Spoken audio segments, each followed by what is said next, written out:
নমস্কার বন্ধুরা, education culture YouTube চ্যানেলে তোমাদের প্রত্যেককে স্বাগত।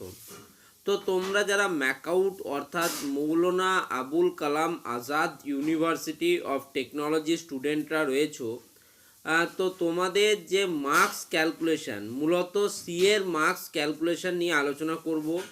অলরেডি এর আগে একটা ভিডিওতে আমি পিসি এর মার্কস কিভাবে দেওয়া হয় সেটা নিয়ে আলোচনা করেছিলাম। আজকে সিএ এর মার্কস নিয়ে আলোচনা করব। তো দেখো, ম্যাকাউটে মূলত সিএ বা কন্টিনিউয়াস অ্যাসেসমেন্ট যে টেস্ট হয়, সেটা টোটাল 4টে সিএ তোমাদের কন্ডাক্ট করা হয়। CA1, CA2, CA3 এবং CA4। এবার এই যে 4টে তোমাদের সিএ তোমাদের হলো এক্সামিনেশান, কন্টিনিউয়াস অ্যাসেসমেন্ট যে হলো, তাতে কিন্তু তোমাদের জানো যে টোটাল মার্কস থাকে কিন্তু 25। অর্থাৎ CA1-এ 25, CA2-তে 25, CA3-তে 25 এবং CA4 এক্সামিনেশনে 25। এবার এবং তোমাদের একটা ক্লাস অ্যাটেন্ডেন্স থাকে, সেটাতে থাকে 5 মার্কস। অর্থাৎ টোটাল তোমাদের ইন্টারনালি থাকে 30 মার্কস। 70 মার্কসের তোমাদের কিন্তু সেমিস্টার এক্সামিনেশান কন্ডাক্ট করা হয়। এখন ম্যাকাউটের তরফ থেকে তোমাদের এক্সামিনেশান পাসিং মার্কস হচ্ছে কিন্তু 40 মার্কস। অর্থাৎ 40 পেলে তুমি কিন্তু পাস করবে। অর্থাৎ আউট অফ 100 তোমাকে কিন্তু 40 মার্কস স্কোর করতে হবে।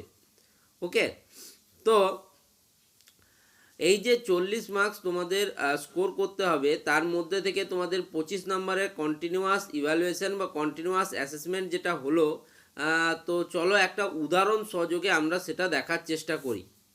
তো দেখো, এটা কোনো একটা স্টুডেন্টের ধরো সিএ এক্সামিনেশান, ঠিক আছে। আমি বললাম যে ম্যাকাউটে তোমাদের সিএদের জন্য তোমাদের কন্টিনিউয়াস অ্যাসেসমেন্টের জন্য 25 মার্কস থাকে ধরো, এবং অ্যাটেন্ডেন্সে 5 মার্কস। ধরো স্টুডেন্টটির পেপার হচ্ছে মেশিন লার্নিং তার একটা পেপার। এবার 4টে সিএ এক্সামিনেশান হয়েছে। CA1-এ সে পেয়েছে আউট অফ 25 পেয়েছে 22, CA2-তে সে পেয়েছে 20, CA3-তে পেয়েছে সে 16 এবং CA4-এ পেয়েছে সে 20। তাহলে এবার তোমাদের যে পোর্টালে যে মার্কস আপলোড হবে এক্সামিনেশন পোর্টালে, তো সেখানে তাহলে কোন মার্কসটা আপলোড হবে?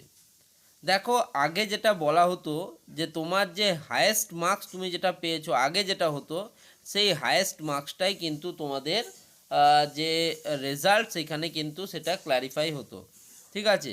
অ্যাটেন্ডেন্সে মোটামুটিভাবে 5-এর মধ্যে 3 তো দেয়ই সব স্টুডেন্টকে।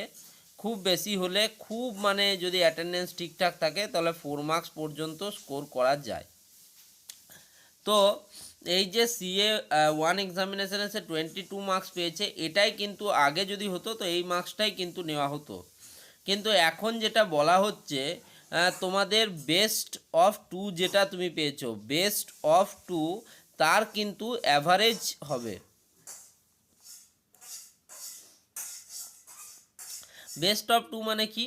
যেমন ধরো এখানে স্টুডেন্টটি CA1-এ পেয়েছে 22 মার্কস, CA2-তে পেয়েছে 20 মার্কস, CA3-তে পেয়েছে 16 মার্কস, CA4-এ পেয়েছে 20 মার্কস। তো এর মধ্যে থেকে 20 এবং 22 মার্কস হচ্ছে সব থেকে বেশি, তার মানে 22কে ধরা হবে। এবার দেখো, সে CA2 এবং CA4 দুটোতেই কিন্তু 20 পেয়েছে, মানে এটাই তার হায়েস্ট মার্কস। সব থেকে লোয়েস্ট হচ্ছে 16, তাহলে প্লাস হবে আমার কিন্তু 20, তারপরে অ্যাভারেজ করতে বলেছে বাই 2। তাহলে এটা হয়ে গেল 20 প্লাস 22 কত হলো 42, 42 ডিভাইডেড বাই 2 করলে আমার হয়ে যাচ্ছে কিন্তু 21 মার্কস। তাহলে 21 মার্কস কিন্তু তোমাদের যে পোর্টালে সেটা কিন্তু আপলোড হবে। তার মানে তোমার সিএ মার্কস হচ্ছে 21 এবং তোমার অ্যাটেন্ডেন্সের যে মার্কস সেটা ধরো যদি 3 হয় তাহলে এটা হয়ে যাবে 24, যদি এটা 4 হয় তাহলে হয়ে যাবে 25। তাহলে যদি তুমি 24 বা 25 মার্কস পাও, তাহলে 24 পেলে তোমাকে কিন্তু যে সেমিস্টার এক্সামিনেশান সেখানে আউট অফ 70 তোমাকে 16 মার্কস পেতে হবে।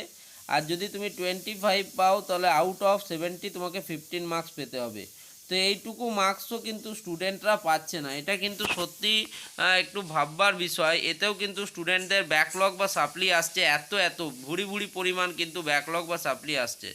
তো আজকের এই ভিডিওতে আশা করি তোমাদের বোঝাতে পারলাম যে কিভাবে আমাদের যে সিএ বা কন্টিনিউয়াস অ্যাসেসমেন্টের মার্কস পোর্টালে আপলোড হয়, কোন সিএর মার্কসটা ইম্পর্টেন্ট রোল প্লে করে ইত্যাদি বিষয়। তো এই ভিডিওটা অবশ্যই বন্ধুদের মধ্যে প্রচুর পরিমাণে শেয়ার করো। ধন্যবাদ।